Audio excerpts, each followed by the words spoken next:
Thank y'all for tuning in to another episode of Wisdom Seekers University. One more again, I'm going in like that ATL. Oh, one more again, I'm going in like that ATL. Oh, one more again, I'm going in like that ATL. Off the top, you only got one life to live. All right, y'all, what's the deal? What's the deal? What's the deal? What's the deal? Yeah, I like the little videos where y'all can see my face when I'm talking. You know what I'm saying? But in a lot of cases, it be so much stuff I gotta show to I don't be taking the time to load all that stuff up. You feel me? But today we're gonna be dealing with the Lyra Davidis, and they call it Lyre of Davidis. So y'all already see where I'm going with this. What caught my attention is the Davidis part. Doing a little research on the brain, and I was like, hold up, man, wait a minute. This sounds too close like David to me. You know, so once I noticed that, I started doing my little research and all that, you feel me? And so without further ado, let's go ahead and get into this. So it says Lyra Davidis, obsolete terms for, well, actually, let me start all the way from the top. So it says Lyra Davidis, right? Then it says Lyra Davidis, meaning Lyre of David. Lyre of David. All right? So it say obsolete terms for commissura fornicis. So when they say obsolete, everybody know what that means when they say, man, you obsolete, bro. You obsolete. You're a non-motherfucking factor. So that's what they mean by obsolete. Like they don't use that word no more. They don't use that phrase no more. So now when we're talking about, now they call it the commissura fornicis. Now, just dealing with that word, right? The fornicis sound like fornication or something like that to me. Don't start me lying. I don't know. That's just what it sounds like. Because I like to look at things with my own mind first, see if I can make sense out of it. And then when I go do the research, I just see if it lines up. And if it don't line up, I just pick up whatever. I just pick up the right alignment. You see what I'm saying? If that make sense to y'all.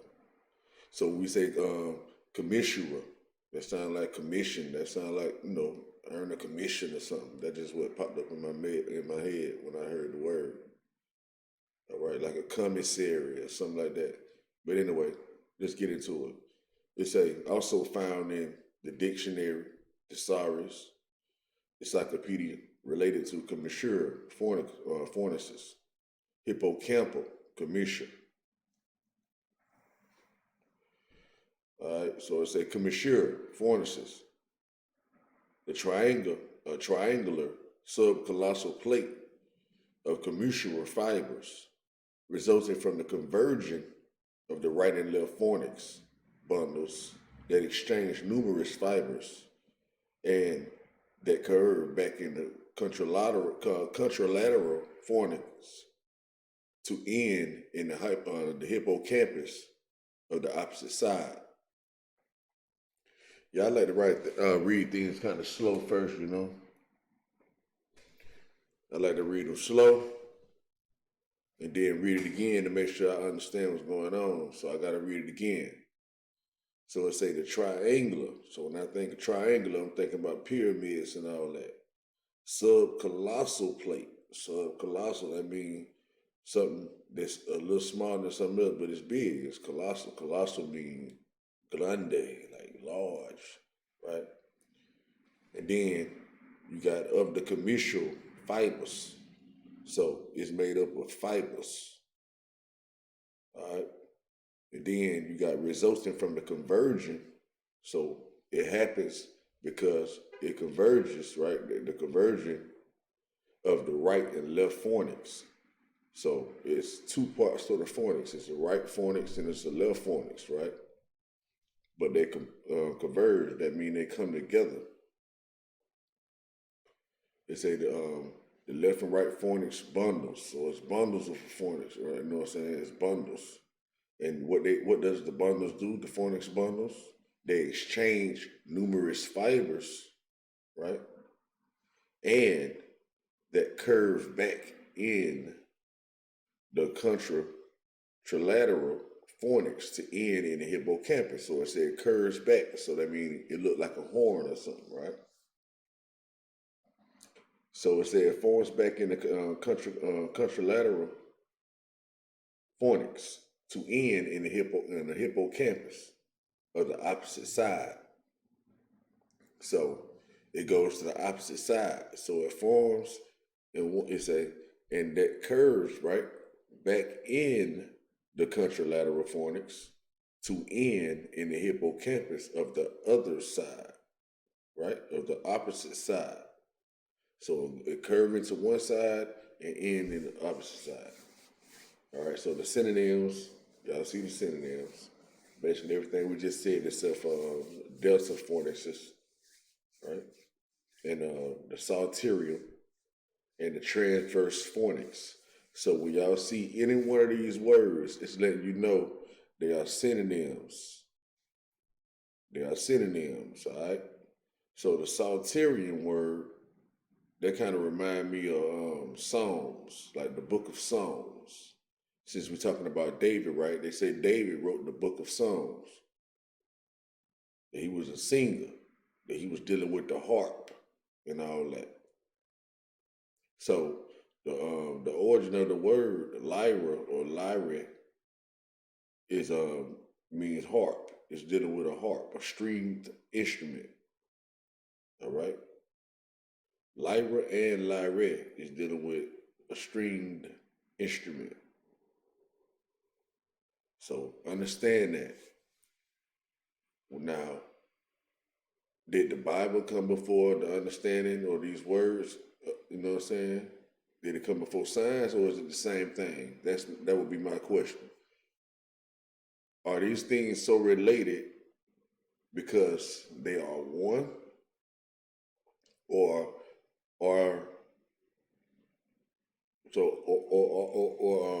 was the religion or the doctrine before the understanding or the labeling of the science words, or was the science words first and Christianity adopted the concept from science? You know what I mean? So it's like a three-part question. That would be my question. You know what I mean? I got my answer. I know my answer, but I don't want to influence you. You know,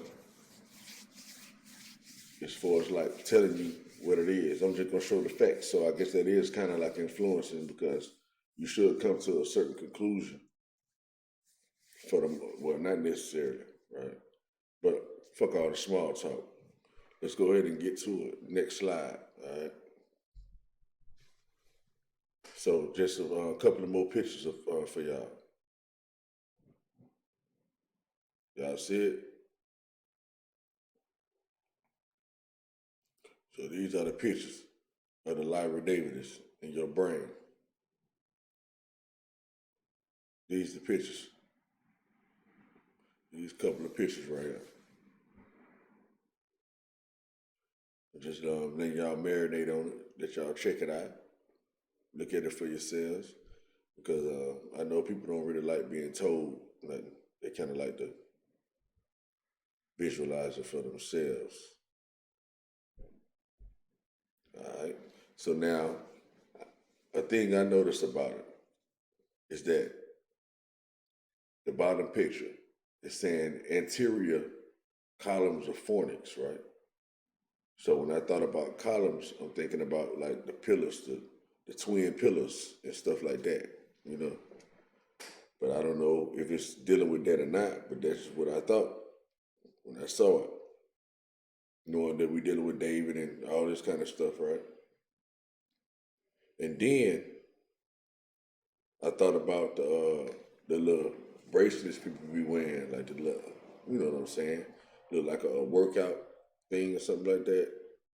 Or even just jewelry, period, right? All right. So y'all see how it looks. So the part in the middle where the lines are, y'all can see that's the commissure of fornix. even though it's kind of overlapped. The hippocampal commission, because y'all understand that that's a synonym, right? All right, so let's go to the next slide. I don't even know why I got this in here, y'all. That's my fault. This right here ain't got nothing to do with what I had, what we're talking about. So I guess y'all get a bonus. I added this in the slide and didn't think about it. So now, let's go ahead and deal with it though. And we see what it is. It's a sperm in the testicles. But what I want y'all to understand is this, right? If you check out the middle picture, that's the testicles, right? That's the testicles. Now, if you check out the sperm to the right,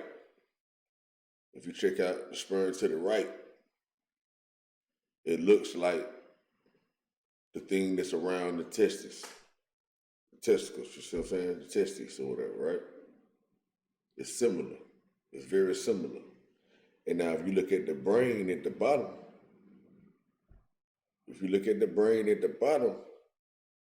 it looks damn near identical to that middle picture.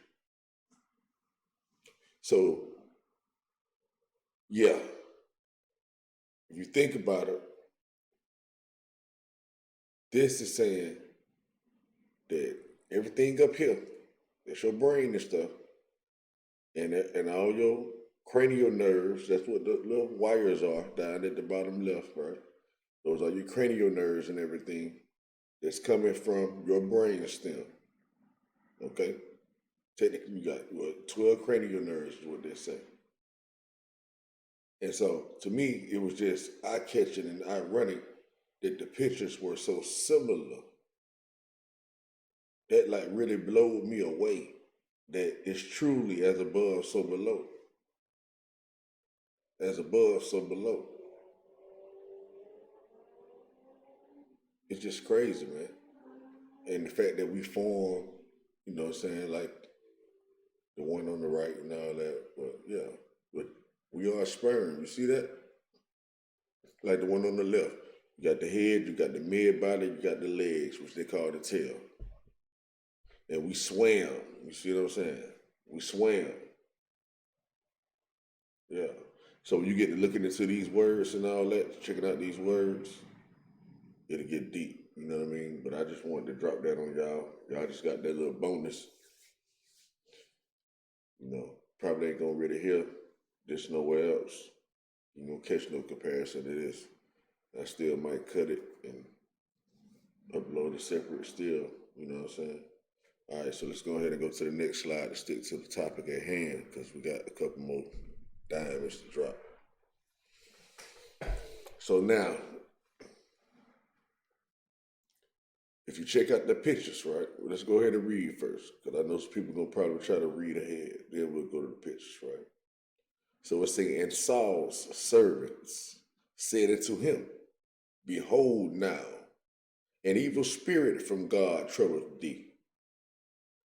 And it says, and it came to pass, when the evil spirit from God was upon Saul, that David took an harp and played with his hand. So Saul was refreshed and was well, and the evil spirit departed from him. How many people even knew that that happened? How many people even knew about that scripture? A lot of people probably did know. I knew that David had something to do with the harp, but I didn't know the scripture behind it. So I pulled it up because I was like, hold up, this just seemed too coincidental. After, as you can see, at checking out the pictures, when I looked up the word Lyre and all that, and they was letting me know that it was a string instrument, that it was a stringed instrument or whatever. And so I looked at the images, of course, And this is what I start coming up with, stuff like this. And then I see the Star of David on it. It's clear as day in the second picture. And so that's when I said, okay, I am on to something. Now, this is something that I just noticed, right? Looking at the picture right now, real time. If you take a look at the third picture, right? The third picture, at the bottom of the third picture, you see where it looks like a spider or whatever, and then you can see that the Star of David is on the second picture. So that's letting me know that the Star of David is implicating the cerebrum. You know what I'm saying? Or I'm sorry, I think your cerebellum. The cerebellum, but whichever one. Y'all know what I'm talking about. The back part. The back part of your brain. Some kind of net or something flying around. But the back part. That's I think it's your cerebellum. Right? You got your cerebrum, and your cerebellum that's in the back, right? And so that's implicating your cerebellum. And your cerebellum basically controls all the things, everything. Like even your vision, with your eyesight, it goes to the back of your brain, to your cerebellum or whatever. And your cerebellum helps control your balance and all that kind of stuff. All right? So that is very, very, very, very significant. I did not know that. So that's going to cause me to go into some more research concerning the Star of David and how it may relate to the cerebellum. Because to me, they're obviously showing the same shape and geometry of this instrument. All right? And the meaning of the word Lyre and stuff like that itself, as I said, is dealing with the harp. All right? So now, as you can see, that David played the harp for Saul, and Saul was calm or whatever. Now, if you pay attention to this picture, right? The fourth picture looks like the United States bird, the eagle, the seal of the United States. So it makes you wonder, right? What's the correlation? What's the relativity? You see?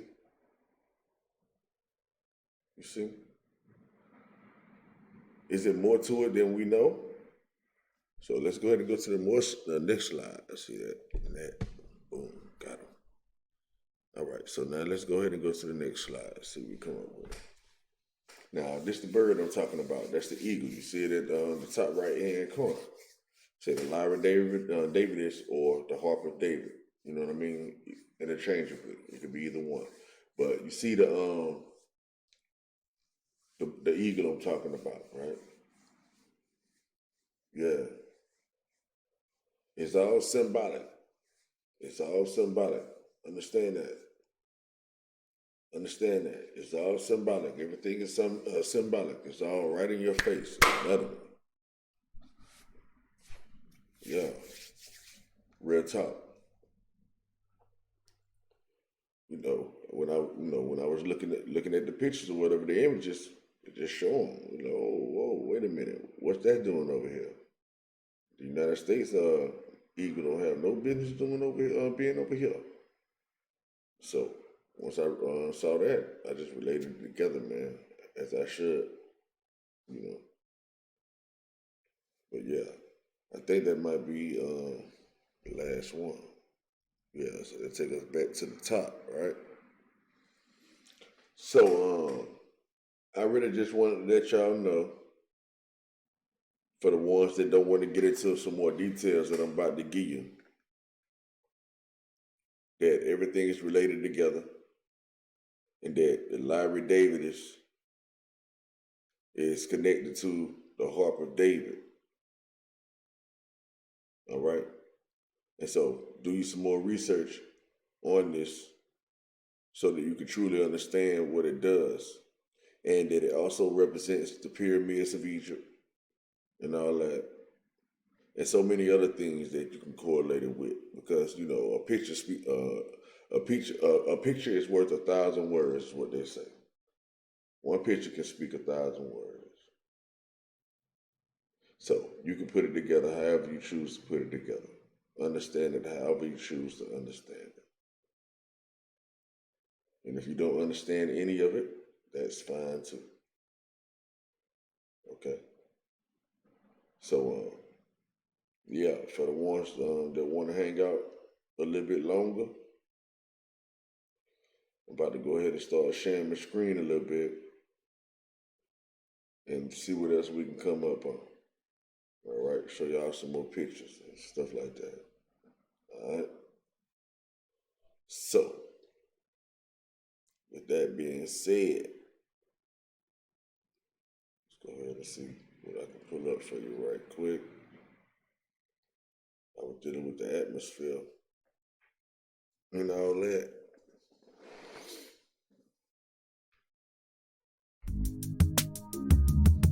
Yeah. 500. Yeah. Check it.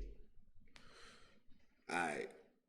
I just had to slide that in there right quick, you know what I'm saying? But because I be standing tall, the devil want me to fall. I got my middle finger up, I got my back up off the wall. I stood up in the paint and got sick and tired of the struggling. Put my mind to it instantly. I started bubbling. First eye vision, I could see this world troubling. First eye, you know what I'm saying? I can see this world doubling. They stuck in the matrix or flying in my spaceship. I don't need a runway to blind lead the blind, so you know that they ain't going straight. When you hear me talking, you know it's strictly about business. I ain't wasting time. Let me captivate your mind with this extraterrestrial flow. I'm an alien, in and out the atmosphere. I come back when the smoke clear. I can't make you understand this picture that I'm trying to paint.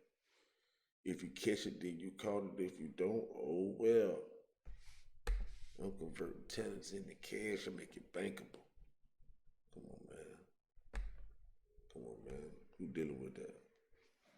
But yeah, this your Lyre instrument.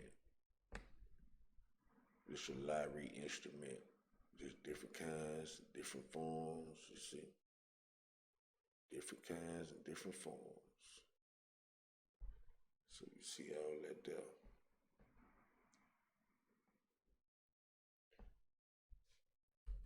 So they went to Lyre. I said Lyra. And yeah, in the other picture, we dealing with the galaxies and stuff like that. As we can see. Dealing with the galaxies, the constellations. The constellations, you got the Vega star. For the ones that know about the North Pole and all that, know about the star by the North Pole. I want to say it's Venus right now. Or, I'm sorry, the star Polaris. One of them. But it used to be the Vega star, is what they said. The Vega star used to be the closest star to the North Pole. Right? So now we got the Lyra. What else I want to look up for y'all? Let's check out Harp of David. Harp.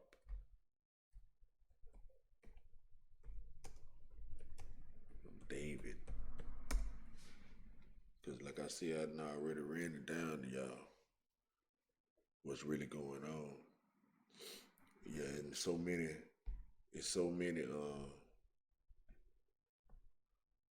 pictures. So I didn't feel the need to download all of them. So good thing for my shout out to modern technology. I can just show y'all like this. Click by click. Yeah. You see the menorah on that boy? Let me see.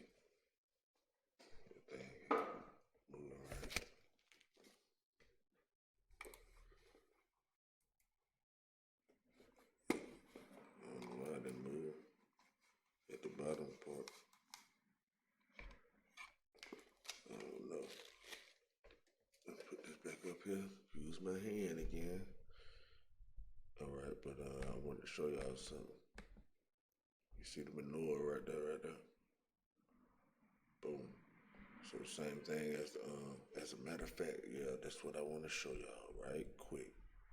Show y'all what I was talking about because that picture just right there just showed me too that is cerebellum. Cerebellum, excuse me for my spelling.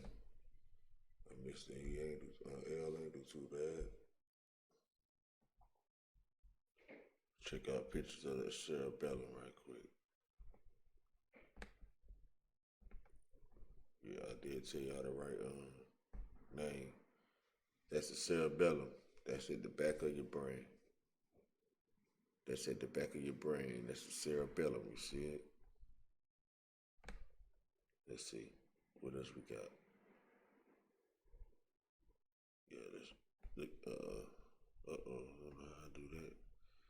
Well, anyway, I may as well go ahead and I guess something wanted me to read about it. So the cerebellum is what? The anterior lobe of the cerebellum is the portion of the cerebellum responsible for mediating unconscious proprioception, right? Unconscious proprioception. So say inputs into the anterior lobe of the cerebellum are mainly from the spinal cord. Y'all peep that? It say inputs into the anterior lobe of the cerebellum are mainly from the spinal cord. In alcoholics, it can deteriorate. Wait, did y'all catch that? Even though this week, but y'all know them folks don't be too far off like that, man. Don't be lost in the sauce thinking dumb. But did y'all just peep game just then? What they say alcohol does to this process of your cerebellum and spinal cord communicating? They say it can deteriorate. So, you know, when people be kind of off, well, I guess that's when you be drunk and you about to fall down. It's it is sometimes equated to the paleo cerebellum. See, it's a paleo cerebellum. So now you know you got Paleo Hebrew. You know they have Paleo Hebrew language. So all these words come from Hebrew and stuff like that. You see what I'm saying? That kind of stuff make you think, make you go into a whole different type of thing. So, okay, let's see what paleo mean. Let's see what paleo mean. Because we know we got Paleo Hebrew, but they talk about Paleo cerebellum. Let's see what it means there. Define paleo. Let me just define paleo. Define paleo. The paleo is older or ancient, especially relating to the geographical past. All right, so is they saying that this is like the old brain? I'm just making it bigger so y'all can see. Like I say, I don't like to, because sometimes I be skipping over words every now and then and mispronounce a word. So when you read yourself, you're like, okay, I be knowing what they're saying, but sometimes I don't know. But anyway, it's from Greek, meaning ancient. So paleo mean ancient, right? So it's ancient cerebellum. So what cerebellum mean? Let's define cerebellum. Let's define cerebellum. Cerebellum. See what that means.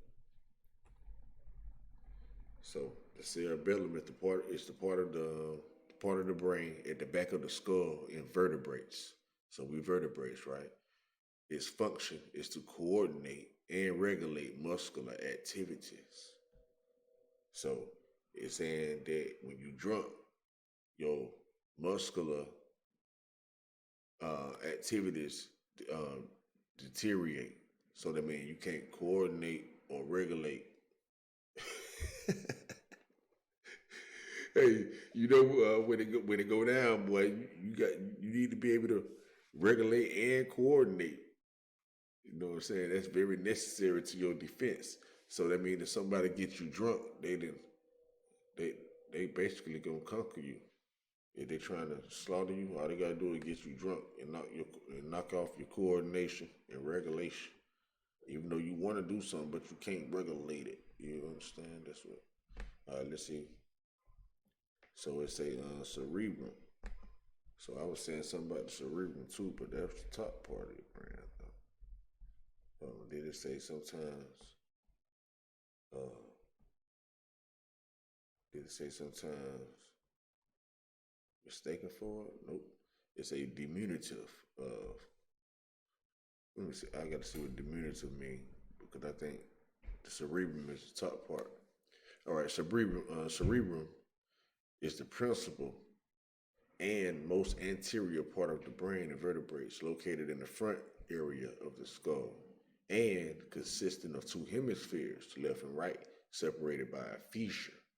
It is responsible for the integration of complex sensory and neural functions and the initiation and coordination of voluntary activity in the body. So now, everything you do when you're drunk becomes involuntary. Involuntary. Let's check out some pictures because we know what they're talking about already. They said the left and the right hemispheres of the brain is the cerebrum. So that's the outside of your brain for the ones that don't know. It's the outside of your brain. That's the cerebrum. So let's go back to where we was at. Let's see what they say the origin of cerebrum is. So in the 1600s, they say cerebrum, because they say 17th century, that means 1600s. They say it's from Latin meaning brain. All right. So the cerebrum is the brain. I clapped at that motherfucker hard. But I still didn't get it. Alright. So yeah, it's brain, right? Cerebrum is brain. So let's go back. So now we following what's going on. Now we know the cerebellum is the part that's in the back of the brain. And it coordinates everything, right? And so that means the cerebellum and the cerebrum, they work together. And you see the word cerebellum is from mid 16th century. So that means the 1500s, right? So now you know that we know, according to what we understand, that the Bible was coming out around that time too. If it wasn't, if it was out, most of us say the 1611 King James version and all that there, right? But we know we had a few more Bibles before the King James version. But I don't know if it goes as far back as the 1500s or 1400s or whatever the case, right? I don't really know. But what I'm trying to say is that we know for sure around that same time is when all this religion was starting to try to get pushed on us and all that there. When they were saying that Christopher Columbus landed in Americas, around like the almost 1500s, but that's before the actual slave trade and all that started, right? And then, when the slave trade started, that's when they started pushing the religion on us and all that we supposedly had came over here on a Jesus ship, and they had you bound down to the pictures and all that. Y'all saw Roots and all that stuff, or whatever movie that was in, where it was showing that, it's for real. So now it make you think if it was a whole bunch of, misunderstandings that was forced on us or whatever the case, by some of our own people, you know what I mean? I don't know. I ain't trying to speculate too much about it, but to me, if I had to bet my money on it, I would say that religion is based off the science of the body, you know what I mean? I would say that all those scriptures are based on different principles of yourself, you know what I'm saying? Mind, body, and soul. That's just what I would say. As I've been doing research on medical stuff and, just the anatomy of the human body, basically, and then start looking up these words independently, you start to notice some things. All right, so what's the next thing I want to look up? I want to look up United States seal. U.S. seal. All right. So I want y'all to know what it means too, actually. You know what I'm saying? I want y'all to know what the U.S. seal means, description. Or let's say symbolic meaning. Symbolic, well, symbolism. U.S. seal symbolism. They're going to tell you what it is.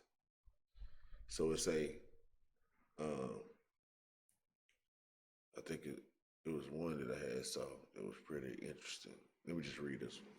It say the red and the white stripes of the shield represents the states united under and supporting the blue, which represents the president and Congress. The color white is a symbol of purity and innocence. Red represents hardiness and valor, and blue signifies vigilance, perseverance, and justice. All right? And it's let you know it all goes hand in hand too. All right. See, because I'm trying to find where it shows that the olive branch, what the olive branch and stuff like that means. So U.S. seal symbolism, olive branch. Olive.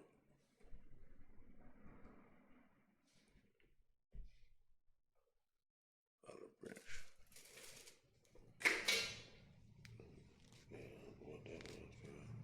All right, so it say from the eagle's perspective, it holds a bundle of 13 arrows in its left talon, referring to the 13 original states, and an olive branch in its right talon, together symbolizing that the United States has a strong desire for peace, right? But will always be ready for war. Okay? All right? Y'all understand this here? That's how you always gotta be. Always down for peace, right? Marching and all that shit. Don't do it no more. But will always be ready for war. Always. Had a strong desire for peace, right? This means, hey, I know that this might not happen or whatever. I desire to be peaceful with you, you know what I'm saying? But I'm always ready for war, though. So it's letting you know they more war than peace, basically. That's what they're telling you. So if you more peace than war, and they're more war than peace, who you think gonna win that battle? Who you think gonna win that battle? If you trying to be the peacekeeper, right, and somebody trying to do you in, and if you ain't fighting back, and somebody on you, what you think gonna happen? What you think gonna happen, right? Now, if somebody trying to get on you, and then you pull out or whatever you gonna do, right?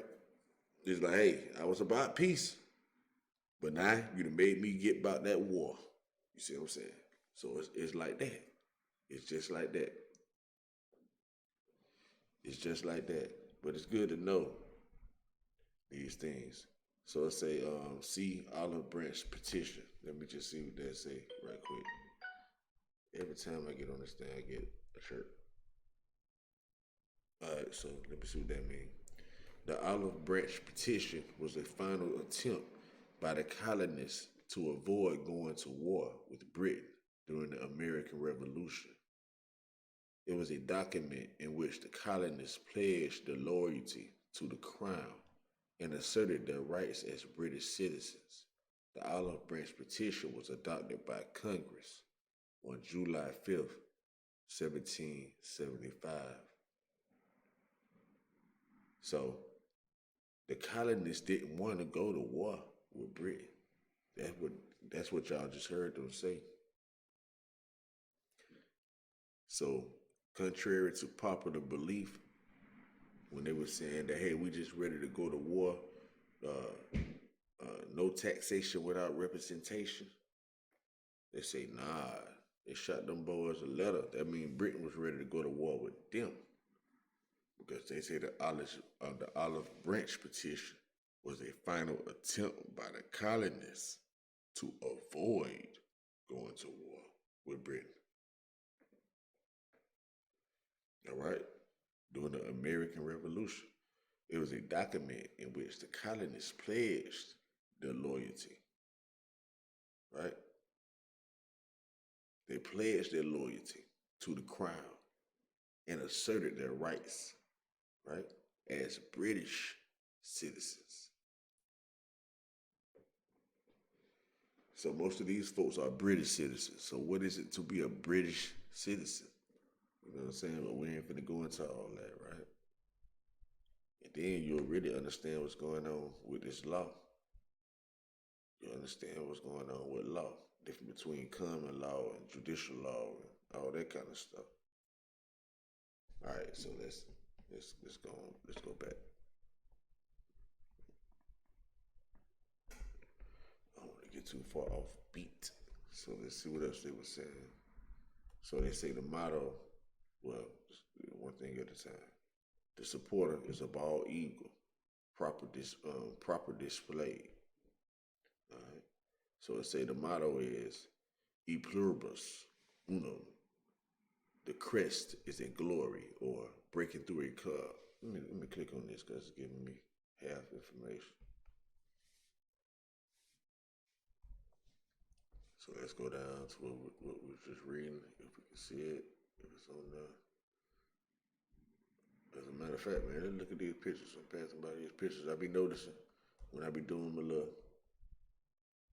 recordings or whatever, I be focused on what I be focused on, and I do y'all a injustice by not letting y'all check out everything, right?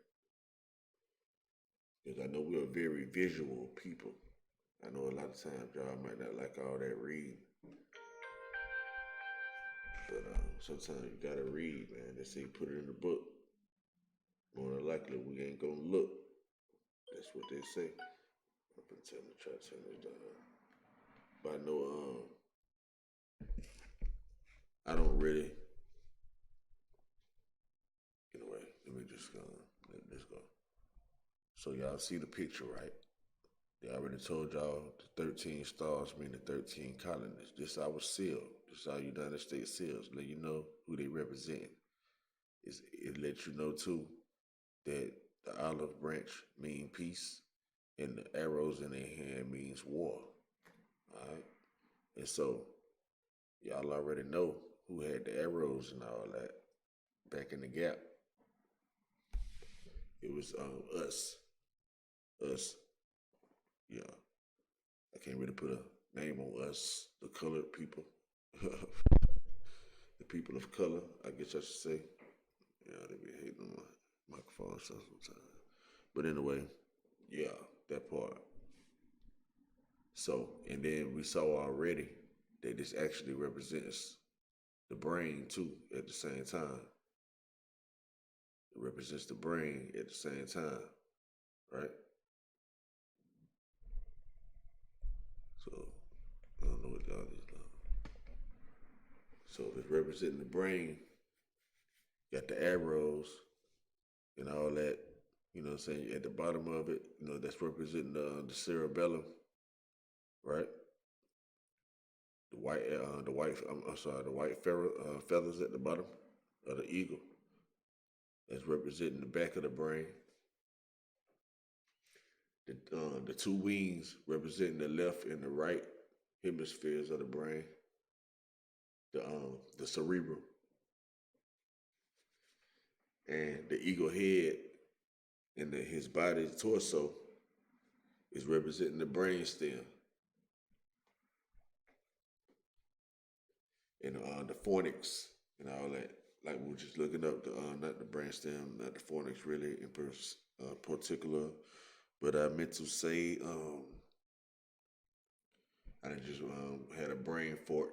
That's what they call it, right? Y'all know we're talking about the Lyra Davidis, the Lyra Davidis. So y'all can see this here. So let's keep on going down to some more pictures. And then I want to say they got some older pictures as well, but they call this the monogram. They call this a hatched Etruscan only version. What is this? What escutcheon? Escutcheon? I don't know how to say that. It's in heraldry, the escutcheon is a shield, right? That forms the main or focal element in an achievement of arms. Okay, it say the word is used in two related senses. Okay, so it's used in two ways, I mean. Say first as the shield on which a coat of arms is displayed. Second, a shield can itself be a charge without a coat of arms. Okay, so it's escutcheon shapes are derived from actual shields used by knights in combat, and thus are varied and developed by region and by era, as this shape has been regarded as a warlike device appropriate to men only. British ladies customarily bear their arms upon a lozenge or diamond shape, while clergymen and ladies in continental Europe bear theirs on a cotorque or a cartouche or oval.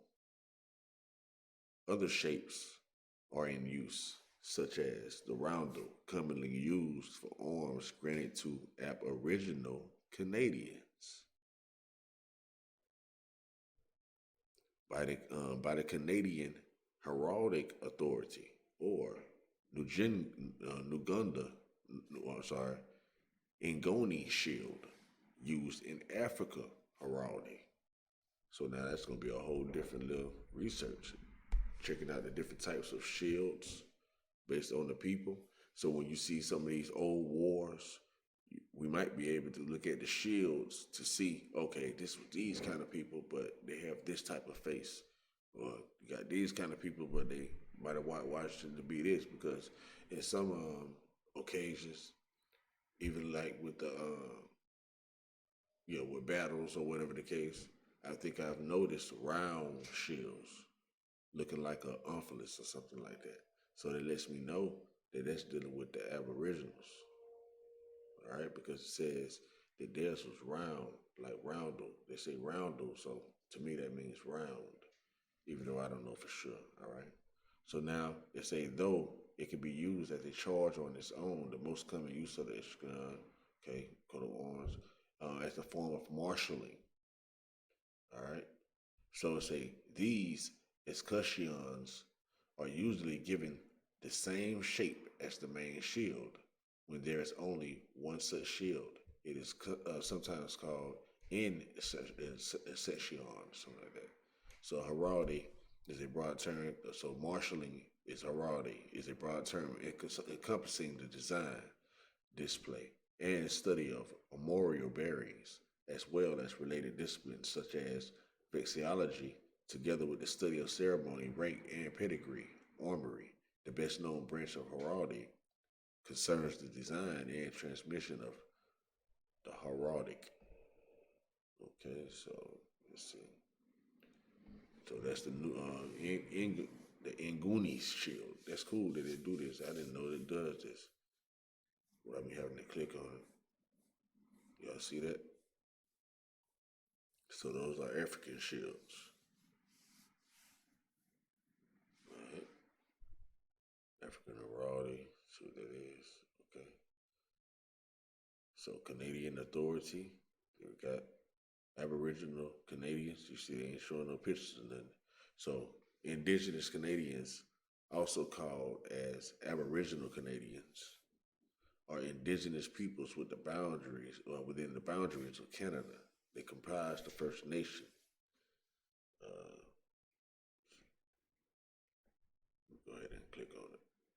sorry, now let me click on that, but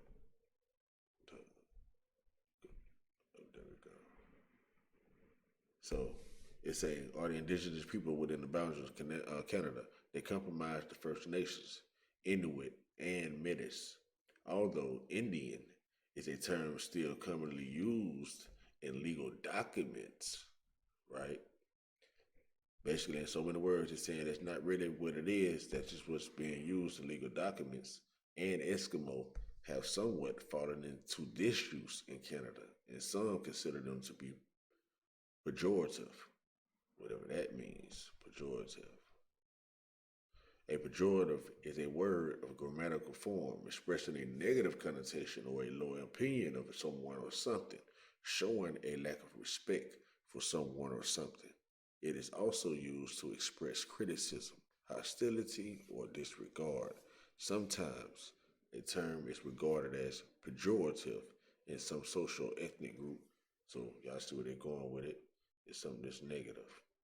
Is it similarly Aboriginal as a collective noun is a specific term of art used in some legal documents, including the Constitution Act 1982, though in some circles that word is also falling into disfavor.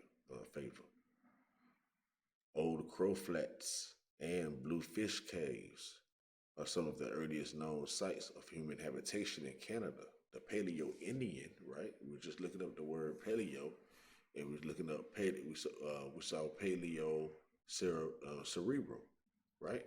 So now that's pretty interesting. So we know we have the Paleo Hebrews, right? We just got finished looking up the Paleo cerebellum, all right, or cerebrum, whichever one it was, but y'all remember, right? Y'all can rewind and see which one it was. And you know that I was saying about this religion and all that kind of stuff coming around the same time of the so-called slavery deal. And we understand that the Catholics and all those people came over here to Mexico and all these places and started causing havoc on the people, forcing these understandings and beliefs on them. We know that we had the so-called Hebrews that was in the scriptures and all that, saying that they was taken over, taken captive, and all that kind of stuff. You know, we had a paleo, like I said, the paleo Hebrews. So now we had a paleo Indians. So is it by chance that the paleo Indians were actually the paleo Hebrews? There could be a high chance, right? So, and we're talking about the indigenous people of America. If you look at some of the indigenous people, type in Black Indians and stuff like that, you'll be amazed if you don't know the Indians are actually Black. So believe your great grandmama now when they were saying that you got Indian in your blood, and quit being like, you just want to have straight hair, you just want to be like the white people, you just want to. It's no military secret that our Black women like weave in their hair because their hair was naturally like that. If you look at those old pictures, they were good and black and they had long hair looking like weave. They had them inches and they had them braided up in two ponytails. Inches. All right. So when we see our women wanting to have inches in their DNA, they're just in tune with themselves. You know what I'm saying? They don't really know why. They just know it look beautiful to them and all that. But it's deeper than that. It's deeper than the fact that it just looked beautiful or whatever to them, right? They just don't know that is them. That was their hair. That's how their hair was for real. You know what I mean? I don't know what they did to get it like that or what happened for so many of them. What happened when their hair stopped being that texture? You know what I'm saying? But that's what it is. I don't know. We were laying it down that good, pressing it. They was pressing it or whatever the case. They had to be pressing it and stuff, taking care of it. You know what I mean? But okay, let's keep going. So they say projectile point tools. We'll say okay. I said Flocrats, Indigenous people of America's projectile point tools, spears, pottery, bangles, chisels, and scraper marks. Archaeological sites, thus distinguished within cultural periods, traditions, and lithic reduction styles. Okay, all that. we know what's going on. So let's say down at the bottom, and I scroll on down so to 13, right? It say the Metis culture of mixed blood originated in the mid 17th century when First Nation and Inuit people married Europeans. Come on now, y'all. Now listen. Remember when I was talking about when these words had came about and all that kind of stuff, and that in a couple of videos I was letting y'all know that a lot of this stuff they say happened didn't happen the way they said it happened. And as a matter of the fact, it wasn't as aggressive as people think it was either. You know what I'm saying? It became aggressive because we got snuck. Like the people that was down in the deep part of North America, like towards the Gulf of Mexico and all that type of stuff, got sneak attacked, right? From the people, the Indians and the Indians that helped them because they was mingling together and all that in Canada. You know what I'm saying? Which right now today, to this day, is under the crown, right? Under the British. And the British is the ones that actually took over. So my take on it is that they came in from Canada and came down from Canada. They came down from Canada and stole us like that for, where they was on the top of us so we couldn't go up. We can only go down. See what I'm saying? To the water. That's what I think. It don't have to be a fact. And I think along the way, it was there were other tribes linking up with the Europeans. You know what I mean? And they came down to put that work on us. That's what I think happened, dog. See, look, the religion is Christianity, but mainly what? Roman Catholicism and angelical, right? Traditional indigenous beliefs, Inuit religion, mythologies of indigenous people of the Americas, right? Of the Americas, plural. So I'm telling y'all, that's what happened. That kind of like go right in line with the stuff I've been trying to tell y'all about Mumble Water, well, not Mumble Water, but Cali, Califia or whatever. Yeah, Calafia, I should say. I was killing that name the other day. Calafia. All right, but yeah, it's going down some more. It say so they was marrying the Europeans, and it said the Inuit had more limited interaction with European settlers during that early period. They said the Inuit had more limited interaction with Europeans settlers during that early period. Okay. Various laws, treaties, and legislation have been enacted between European immigrants and First Nations across Canada. Aboriginal right to self-government provides opportunity to manage historical, cultural, political, healthcare, and economic control aspects within First Peoples communities. All right, I don't need to go into all the other stuff, but we caught some key things right there. So let me click on Paleo Indians for the sake of us looking up the word paleo, so it sticks out as well. Check it out. So it say Paleo Indians or Paleonians or Paleo Americans were the first peoples who entered and subsequently inhabited the Americas during the final glacial episodes of the late Pleistocene period. The prefix paleo comes from Greek adjective paleos. Let me move this out the way. Everything popping up. And it say meaning old or ancient. Now, we already know that. We already know that, right? We checked that out already. And it say the term Paleo-Indians applies specifically to the Lytic period in the Western Hemisphere and is distinct from the term Paleolithic. All right, so now say Lytic period. So the Lytic period in the sequence of cultural stages first proposed by for the archaeology of the Americas by Gordon Wiley and Philip Phillips in 1958. The Lytic stage was the period between the period of human occupation in the Americas as post-glacial hunters and collectors spread through the Americas. Okay, whatever. All right, so it's a traditional theory suggests that the big animal hunters crossed the Bering Strait from North Asia. Now, remember, we were talking about Cali and all that, saying they was next to Asia and everything. It's they came through the Bering Strait from North Asia into the Americas over a land and ice bridge, Beringia. This bridge existed from 45,000 to 12,000 BCE, 47,000 to 14,000 BP. Small isolated groups of hunter-gatherers migrated along herds of large herbivores far into Alaska. Okay, so on and so forth. Which I know how they always paint the pictures how they want them to be. Okay, let's go on back. And we talking about the pre-Columbian area too. Okay, let's go on back to this hill. So roundos, that's something that's round. Yep. So let's see. Roundo.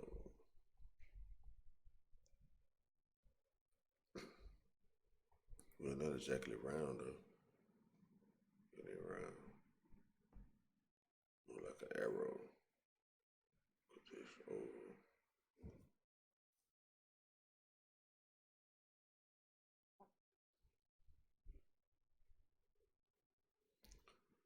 This goddamn mic be picking up everything. Nigga swallow that shit, pick it up. Alright, let's see. Going back some. So we pretty much get what that's all about. Get back to the topic at hand.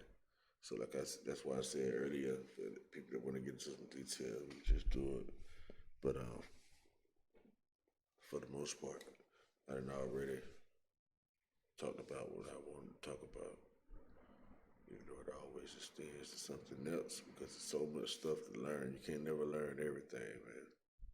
Just letting you know that right now. I want to show y'all some of these old, there we go, here we go. Now we're about to get deep again. About to get deep. So, now if you check out, now these are older seals. Yeah, these are older seals, right?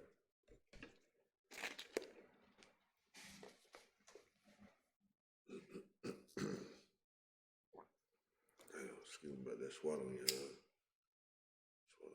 spit. All right, but you see that's the older seal. Just let me sit on there. Let y'all check it out.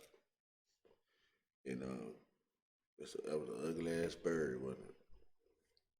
That boy, that was ugly. The one that we have now look a little bit better. All right, so we'll check it out though. I'm going somewhere with this.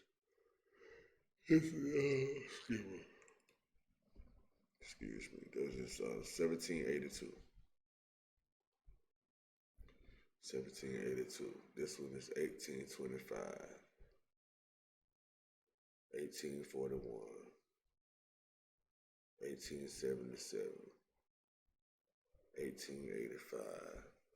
So the one that we have right now basically came around 1885. And they just kept trying to get better with it. So now, my main idea for showing y'all this one and the one on the seal right here. Notice that the head is turned the other way, first of all, on that one. I don't know what's up with that. See, the head got turned around too. And you can see this one is more like, you can see the more indentations or whatever.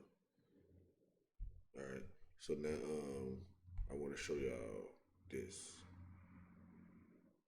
See, what's the similarities in this?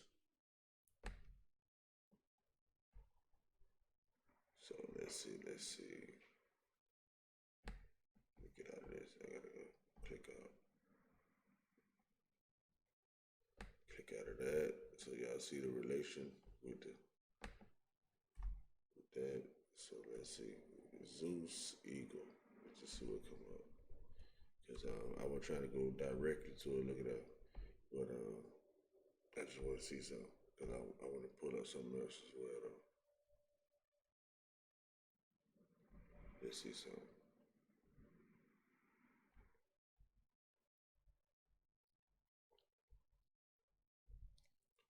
So y'all know Zeus is dealing with the eagle, though. I guess that's the main point that I'm showing right now. Zeus is dealing with the eagle. All right, look at that. Standing on somewhere. All right, Zeus is dealing with the eagle. And y'all know we still up under this crazy stuff. All right, so now let's go. So double-head eagle. Double-headed eagle. So y'all see, remember this picture. Double-headed eagle. All right, so y'all see this? This is basically what the bald eagle of the United States seal is representing for the most part. Look at different versions of it. It has a double-headed eagle, an everlasting symbol of power, okay? So when you see our bird, it's representing this. You know, it even got that other one. See that? I wanted to show y'all that. What's really going on. So y'all see those double-headed eagles and all that kind of stuff? Y'all know what it is. It's all the same thing. It's all the power against people they took the power from. Guess who that is? People. Guess who the people are they took the power from? Y'all know who it is. The ones trying to get it back right now today. I'm just showing y'all what they own, man. This is what they own. This is what's really going on. Y'all put the symbolic stuff together how you want to put it together. Do some more research too. See, Russia got one. All cultures got one. You got double-headed coat of arms everywhere. I don't know if y'all seen some of these before, but I'm sure y'all probably start seeing them now. You'll notice them. All right. So now, y'all got that. Say something about Masonic. Yeah, Masonite. What that mean? Masonite stencil. Okay. So let's go. Let's get out of that. Let's get out of this. So let me see what else I can pull up for y'all concerning this kind of stuff. Let's see what it means. In heraldry, they keep on talking about heraldry. What is this? What is heraldry?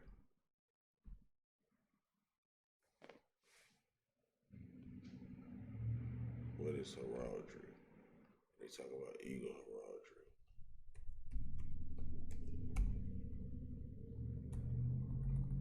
heraldry. Heraldry is the system by which coats of arms and other armorial bearings are devised, described, and regulated.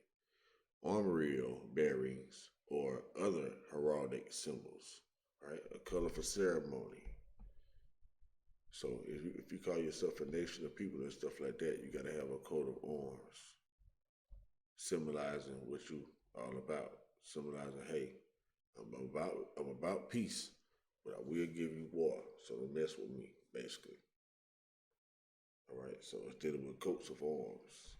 So all these are coats of arms, and that's why you see all of them, so many of them with lions and birds and everything else, right? So now we understand that a little bit better.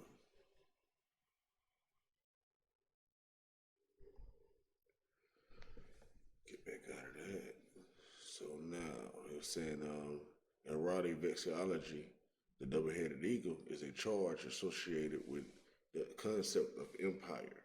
Okay, so it's associated with the concept of empire. Most modern uses of the symbol are directly or indirectly associated with its use by the East Roman Empire, whose use of it represented the empire's dominion over the Near East and West. Okay. So now we understand that. That's basically what I wanted to show y'all.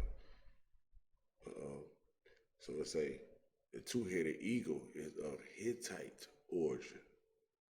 Early examples are from the center of the Hittite Empire in central Anatolia, Asia Minor. Everybody always talk about the Asia Minor, right? Two-headed eagles are seals. So let's see something. Okay, two-headed eagle. And they saying this is from the Hittites.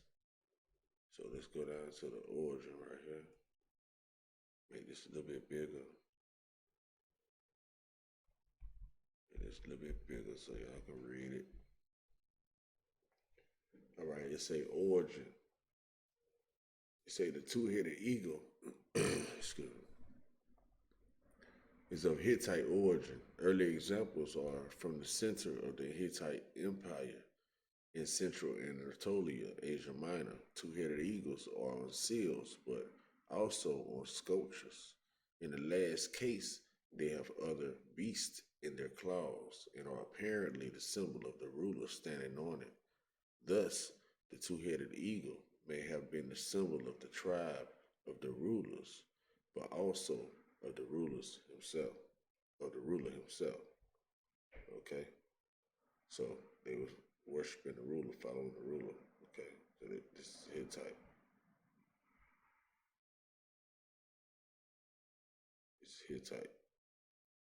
Anatolia.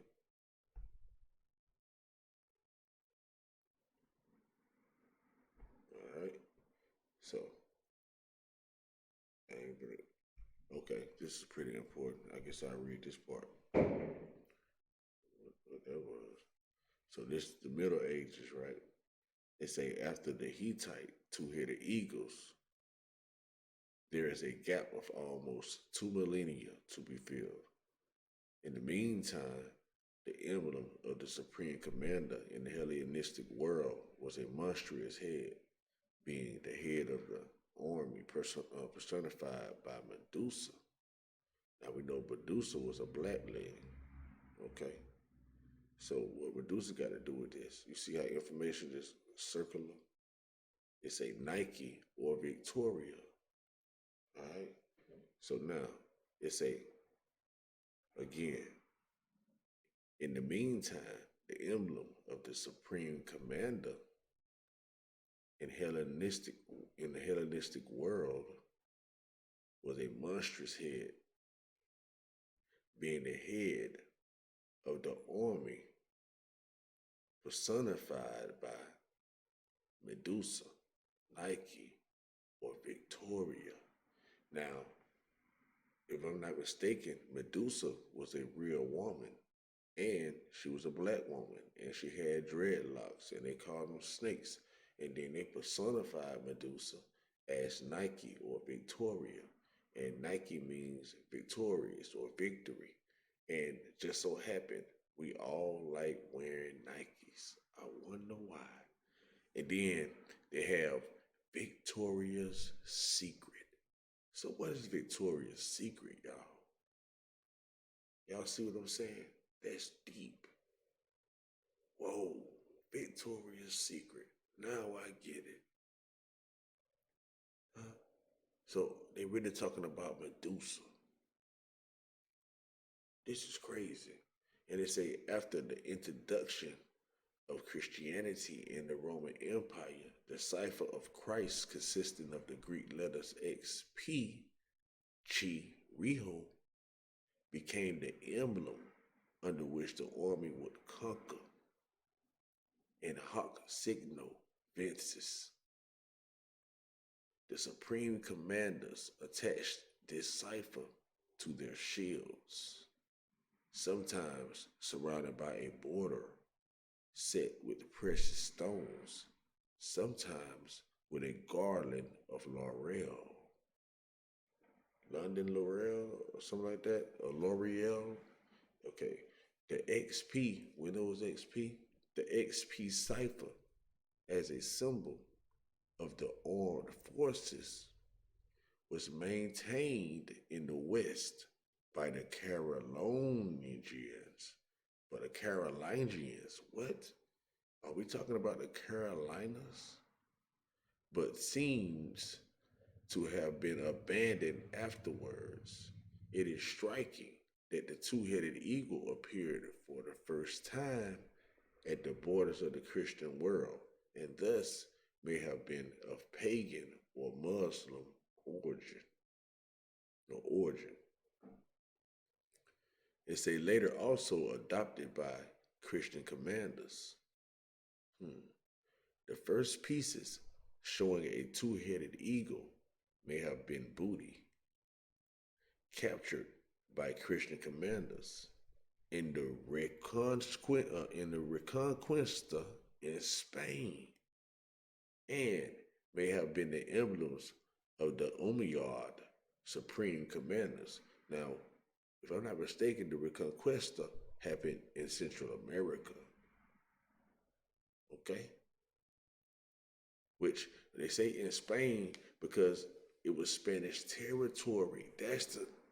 Oh my goodness.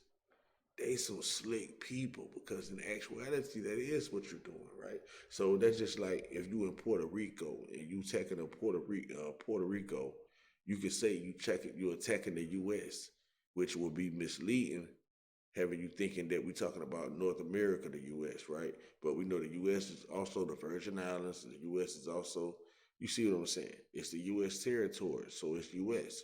So whatever territory it is, that's what it is. So if they're talking about Spain or they're talking about France, the French and the France and all this kind of stuff and all these other places, you know what I mean? They can they can be very well speaking of other territories that they owned. Hey, that was key.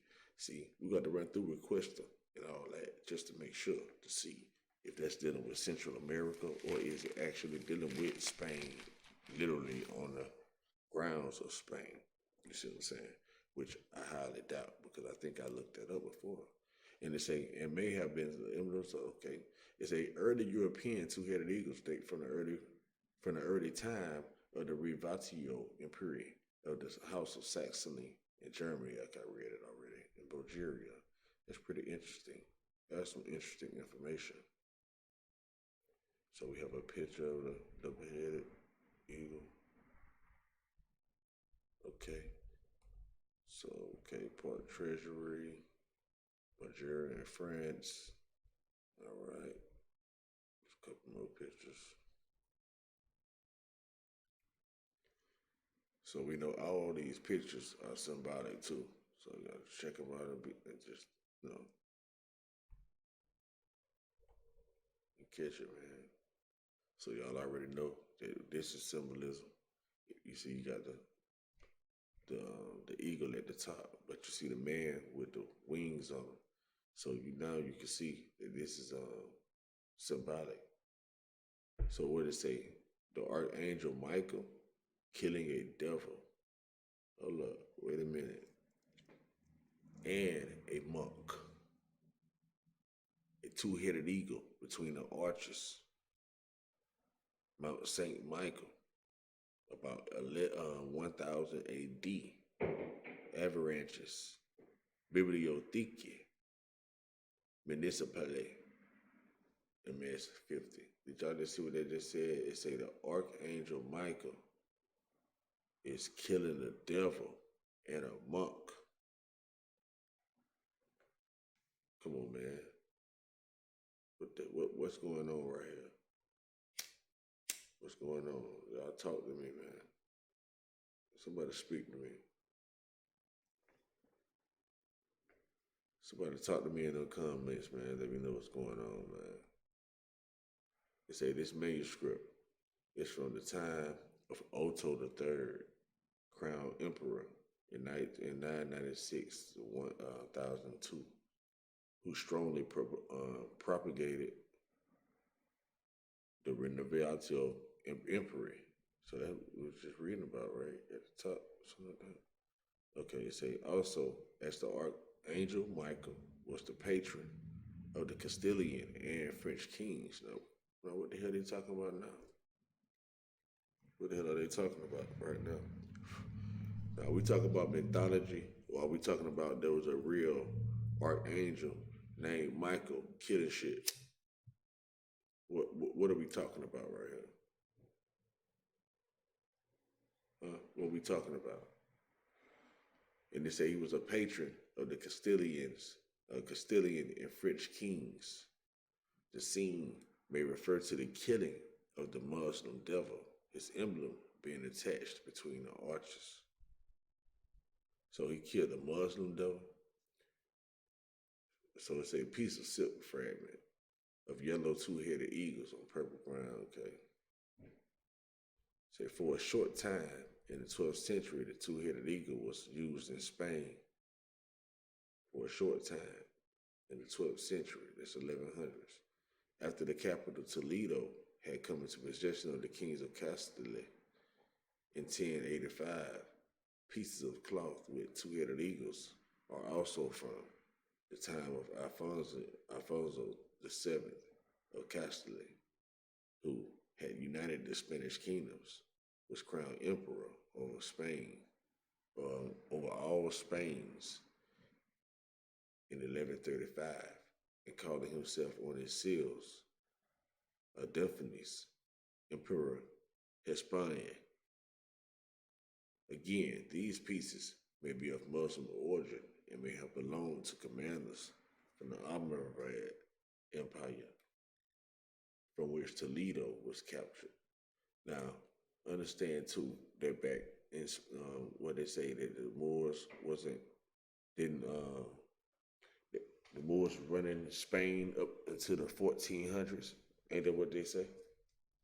That's without having to dig through no lies, right? That's just what they're saying straight up. So now, if we saying that it's people running Spain in the 1060s and 1000s and all that, we talking about dark complected people. Facts. So now let's not get lost in thinking that we just talking about, when we say Europeans and all that we talking about black people. You see?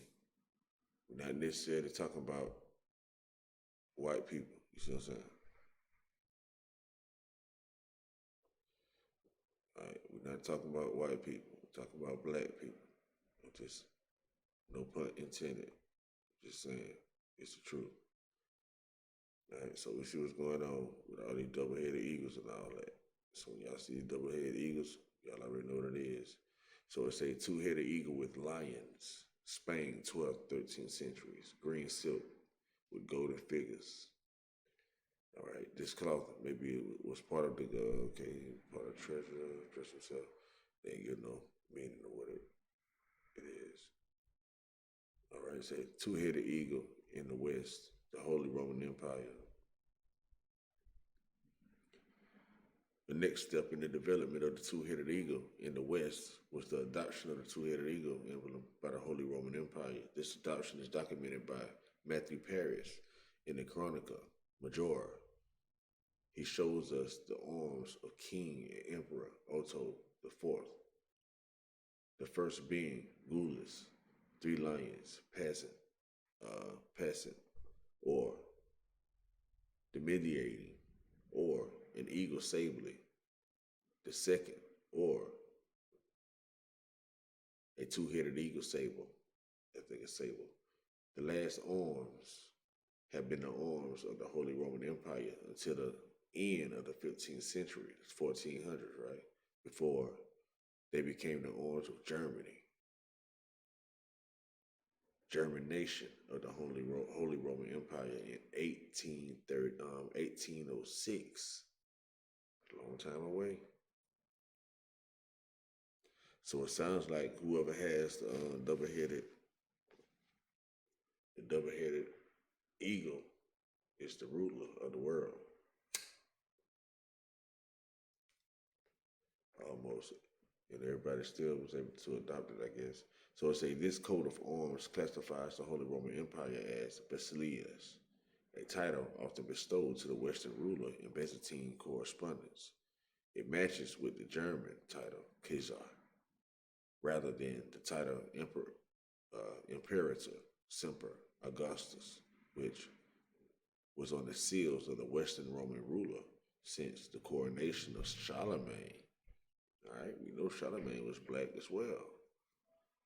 So it's which is on the seals of the Western Roman ruler since the coronation of Charlemagne.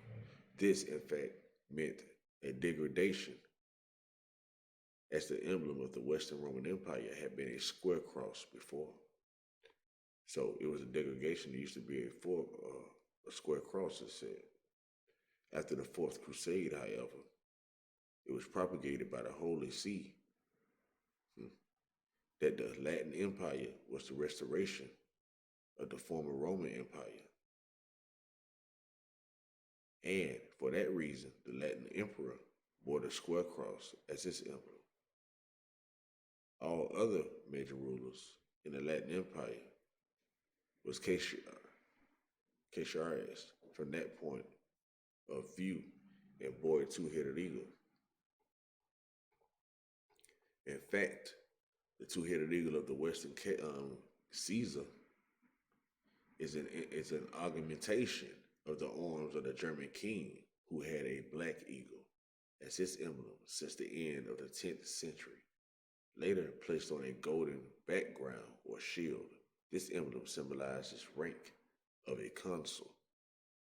As such, the arms, or a double eagle, sable, are the arms of the Caesar of Germany, and in 13th century rows of arms for that region is called, I don't know how to say that one, El Emperor de Allemagne. You say Matthias, Persius, Coronica, Majora, Corp, Christi, all right, all this stuff. All right, so we're talking about Rome and all this stuff, right? They say. But is it America or there? All right, so let's check out some more stuff. I don't want to get too caught up in this because this is not the main topic of discussion. I just get caught up in my own thought process, y'all. I be forgetting I'm doing this for y'all sometime. I just be doing my thing. I ain't lying. And I be like, hey, since I'm doing all this research, I might as well record it while I'm doing it. You know what I mean? But y'all see, all these empires was dealing with this, I saw Constantinople, because we was talking about, remember when I was reading about, I think it was Canada, Amazons or something like that, they were saying they needed help, that there was going to be somebody, and they wanted them to join the army so that they could help take down Constantinople. I just saw Constantinople name, so I got to read this, see what's going on with this. And we're dealing with the Byzantine, so the Byzantine Empire, I think they're the Muslims.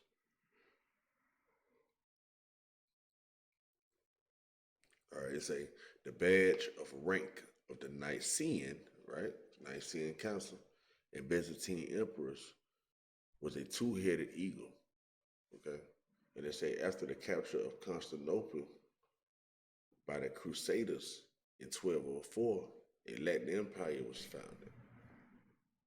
Many members of the imperial family took refuge amongst Theodorus Lacarus, who founded the Nicene Empire. Okay, so Theodorus Lacarus founded the Nicene Empire, and Constantinople was a part of it. And the Crusaders had shut him down in 1204. All right, and it say his successor, Theodorus Lacarus II, had a two-headed eagle as his emblem, embroidered on his Serpentium. After Michael VIII had conquered Constantinople in 1261, a restoration of the Byzantine Empire seemed possible. Okay, after the Council of Lyre, 1272, 1274, Pope Gregory X, wishing to end the Great Schism that divided Rome and Constantinople, had sent an embassy to Michael VIII, Palaeologus, and he asked Latin despots in the East to curb their ambitions. Eastern dignitaries arrived at Lyon on the 24th, representing a letter from the emperor on June 29th. Gregory X celebrated a mass in St. John's Church, where both sides took part. The Greeks read the Nicene Creed. The Greeks read the Nicene Creed with the controversial Western edition of the Philoke clause sung 3 times. The council was seemingly a success, but did not provide a lasting solution to the schism. The emperor was anxious to heal the schism, but the Eastern clergy proved to be solidly opposed. Solidly opposed, right? The Eastern clergy was. They didn't agree with this Nicene Creed they had. All right. Let's see. About to oppose. It's a patriarch Joseph of Constantinople abdicated and was replaced by John Bekos. Okay, so they replaced him because he wasn't down with the program. A convert to the cause of union, in spite of a sustained campaign by Bekos to defend the union intellectually and vigorously, and brutal repression of opponents by Michael. So, brutal repression of opponents by Michael. So, Michael is a person. It's not an angel, how they try to make you think it's an angel in the sky and all that, right? Michael was a person that was killing shit. It would sound like a hitman or something. It said the vast majority of the Byzantine Christians remained implacable, opposed to union with the Latin heretics. All right? So they had a battle against them. They couldn't win. So they went with the Nicene Creed. They say Michael's death in December 1282 put an end to the union of Lyons. His son and successor, Andronicus II, repudiated the union.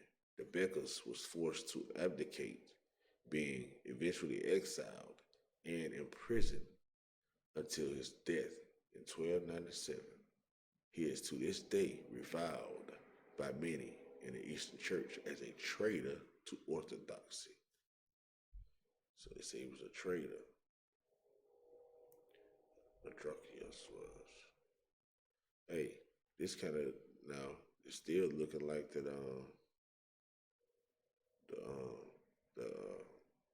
The deal of David. See, the uglier it get, the more ancient they get. And what's so funny, man, is that this is the same bird, pretty much, man. It's the same thing, y'all. It's a different way of presenting it, you see? And that it still represents your Lyra Davidis, you know? It's crazy, man. It's crazy. But there's all kind of cultures involved in this, you know what I'm saying? The Russians, everybody. Everybody involved in this, man. And you see what they were saying about, I gotta piggyback on some of this stuff, man. You'll see. Let's get to this Nicene Creed. I gotta piggyback on some of this stuff, y'all. It's probably gonna be another 2-hour video. I hope y'all enjoy it, man. I just be trying to go ahead and get it out. Need to get my let's see.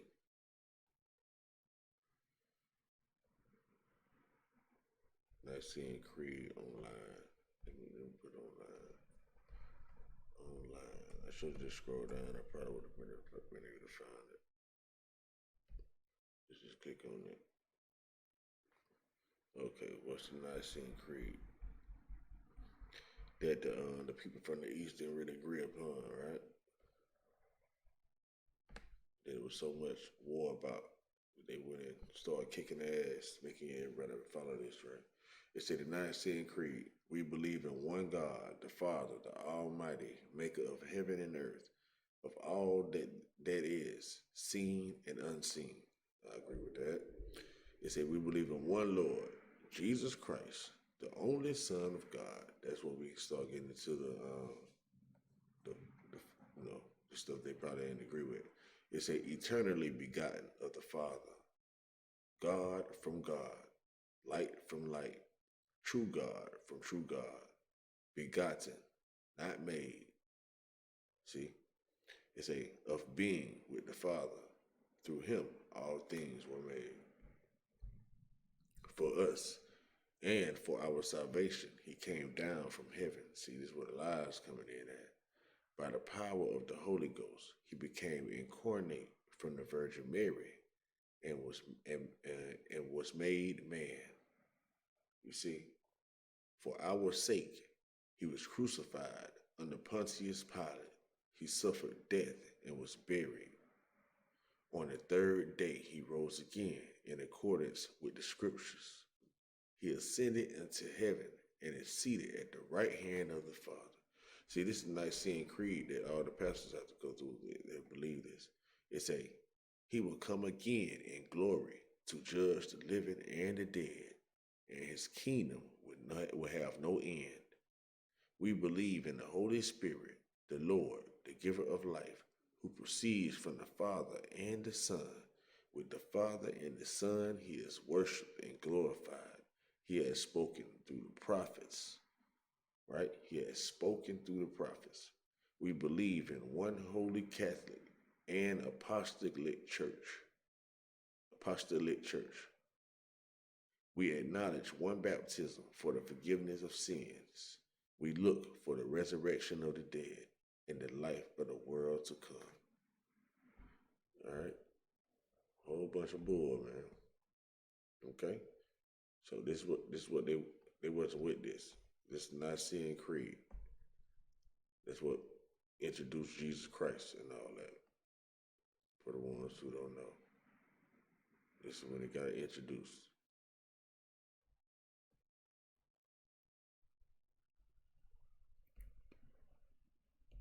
And so, yeah, the sisters was trying to take them out. They didn't want no parts of the Nicene Empire. So the Nicene Empire is the ones that went on a crusade, if I ain't mistaken. Let's check them out right quick, just so y'all know what they all about. Let's see what they give us. Okay. Let's see, Nicene Empire War. I'll put that. The territories of the former Empire of Nicaea were stripped of their wealth, which was used to rebuild Constantinople and to fund numerous wars in Europe against the Latin states and emperors. Soldiers were transformed from Asia Minor to Europe, right? Soldiers were transferred from Asia Minor to Europe, leaving the old frontier relatively undefended. All right, so it said the territories of the former Empire of Nicaea were stripped of their wealth, which was used to rebuild Constantinople and to fund numerous wars in Europe against the Latin states and emperors, right? Soldiers were transferred from Asia Minor to Europe, leaving the old frontier relatively undefeated, the old frontier. So they went to the new frontier, so the new world is in Europe and shit. All right, so the new world is Europe and all that.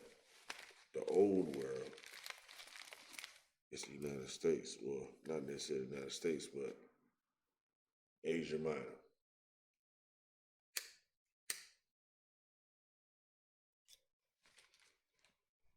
Let's see.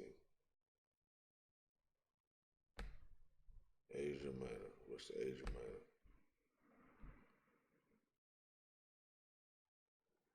So it was transferred from Asia Minor.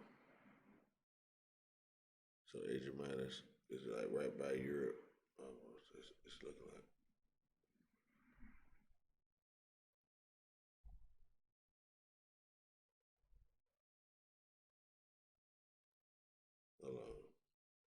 It's I know it was something saying something about Anatolia or something like that right there. But why they saying Haiti right here? What they trying to hide? But I know that might be a coincidence. I ain't gonna dig too much. That might be a coincidence. Because that be the Gulf of Mexico we talking about now. And they just switching it up. But anyway, I ain't gonna go too conspiracy on it. We're just gonna deal with kind of what they saying. Alright. So since you're leaving the old frontier, let's go back. So we know what the Nicaea Council and all that is about. Nicaea Empire.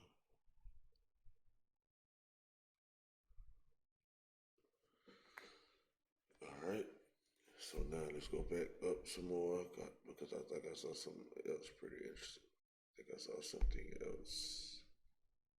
So it say when Kako Russo, whoever that is, the second of Konya, had become a Mongol. Also, in 1243, the two-headed eagle was replaced by the lion and sun. Oh, whoa, wait a minute. Wait a minute. Hold up. Wait a minute. So this is Konya. So now it's saying with the Konya people, or Konya, they replaced the two-headed eagle with a lion and the sun. Let's see. Oh, and that's when we start dealing with the Asia Minor too. So also in Asia Minor, Trabzon and Nicaea to this category belongs to the two-headed eagle. Okay, let's see. Let's see what we're talking about right here. Let's see if they show us something.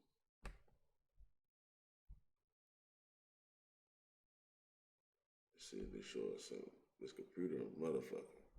Hey man, this computer motherfucker. That looked like the come on man. Come on man. What's going on right here? Golden Lion. What is going on right here? It's the flag of the Iran. It's the Iranian flag. Persia, say Sun Persian Empire. What we talking about? Let me click on some of these pictures. Click on. What is we talking about, man? Look at this. Y'all see?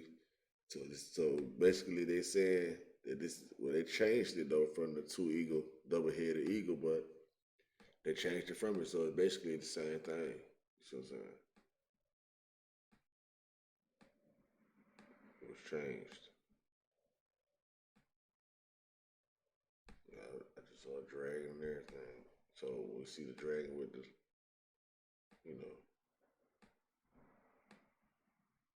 we see what's going on though. A lot of people start picking this up. Persia, Iranian. Let me look at some of the names. Let's see what other names we come across. Quasar Dynasty, Iran. Okay. All right. So now let's see.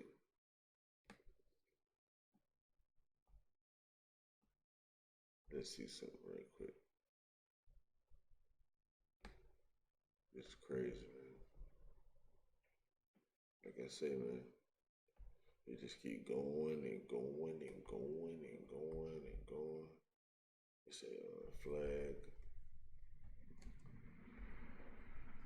of Judah. And what we got right here too. Now ours go the other way. Ain't that something? Ain't what they said it's saying ours like I'm claiming it. But a distinct difference is that it does not have a sun. Right? I don't see it with a sun on it. And it's going in opposite direction for the most part.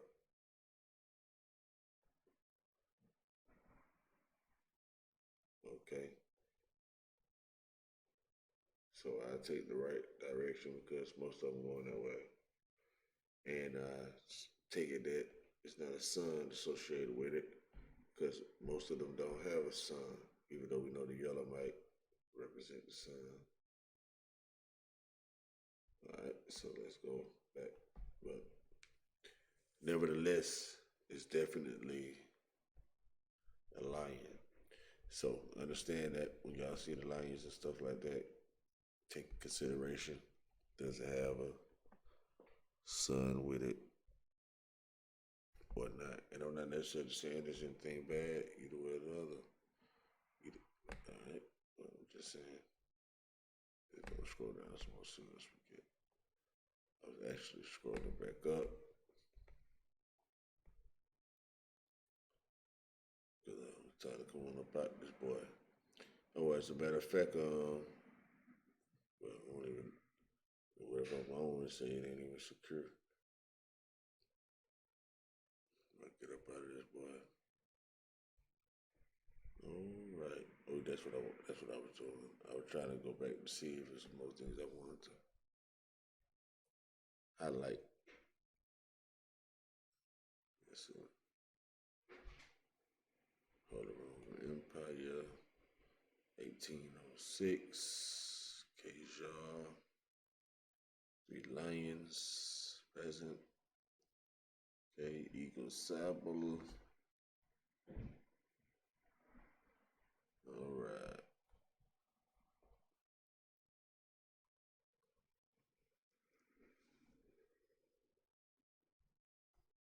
I think we grabbed some pretty interesting information out of here without literally reading it all. I definitely gained a better understanding of what's going on. I got to be about 2 hours in right now.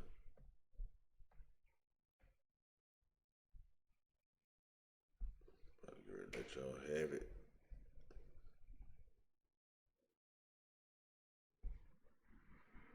But yeah, we see he's in Greek.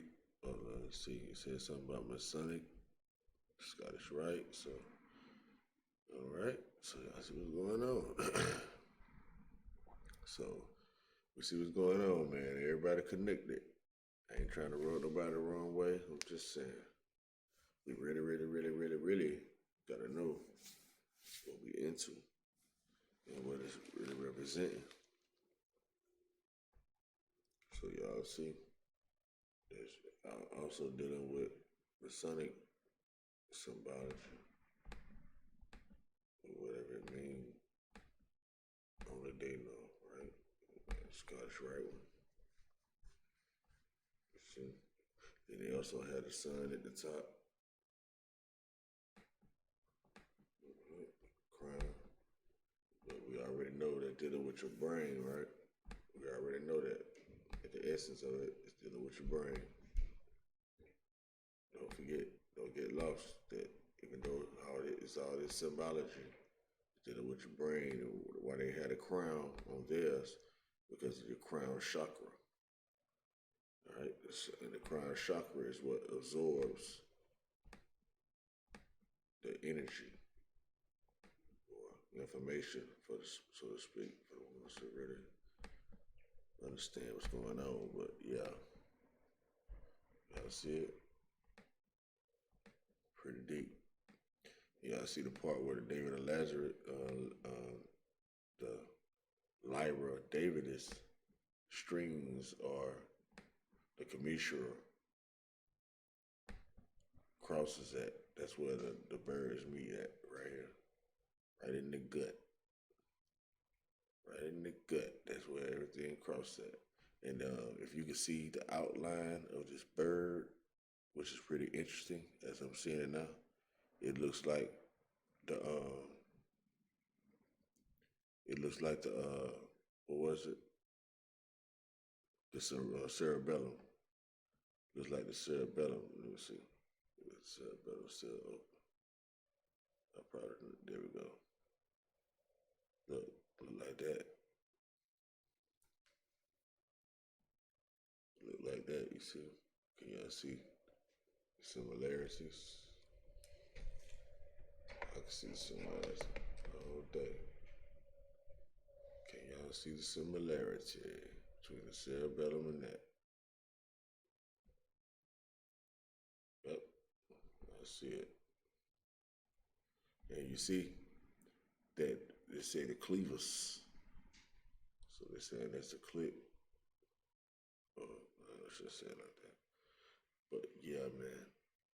It's going back to this. What was that? Okay, so yeah, we see it's dealing with Masonic stuff. Alright. Yeah, we get that. So let's go back to this. And we understand that cerebellum is dealing with balance and all that kind of stuff.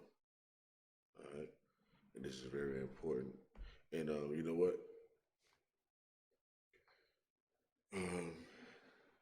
Another thing I want to go ahead and point out since we own it, and I was gonna do another video about this. So since we own it already, I guess I'm being told to go ahead and show it right now. And I forget what word it came from, but let's see. Define worm, because it was something about worm. I don't, but it had meant something else in it. I forgot what the word was that led me to worm. But I want y'all to see something. Let me go to the origin right quick to see if it'll lead me back to how I got to worm. I think it was vermis. And I forgot how I got to vermis. Let's check out the word vermis. See what this means real quick. It say vermis is the rounded and elongated central part of the. Okay, that's why. It say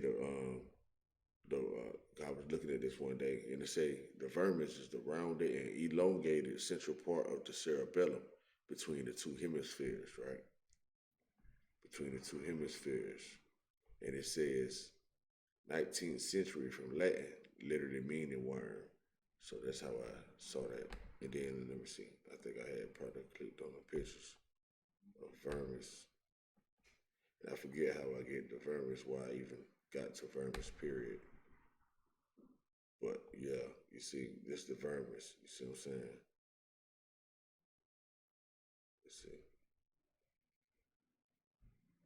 But yeah, that's what we was just looking at. This is the cerebellum. And they call it the cerebellar vermis. All right, so that's the vermis. And they say it looks like a worm, right? So let's go back to this one. Right here. All right, let me go on back. Y'all see how things get deep though, man, for real. Things get deep. Yes, they does. Right here.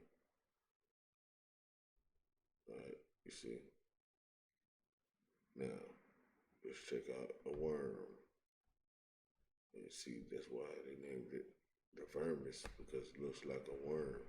So which one came first? The worm, the earth worm, or the word for that? So it let you know our ancestors compare stuff all the time.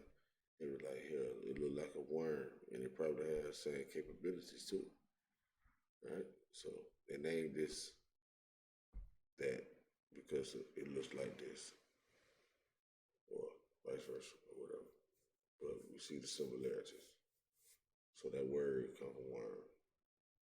All right. So you go into functions of a worm and stuff like that, and the functions of the vermis. You'll probably. That's what I want. Yeah, that's how I got to it. That's how I got to it. It was dealing with the sheep brain. So that's gonna be a whole nother video. I think it's gonna be a whole nother video because this one's I'm pretty much winded now on this one. But just check it out real quick. The vermis sheep brain function, right? They say the sheep brain explorer on God make connections to the functional significance of the structures that you will while we are using the sheep brain for dissection, okay? They talk about a literal sheep brain.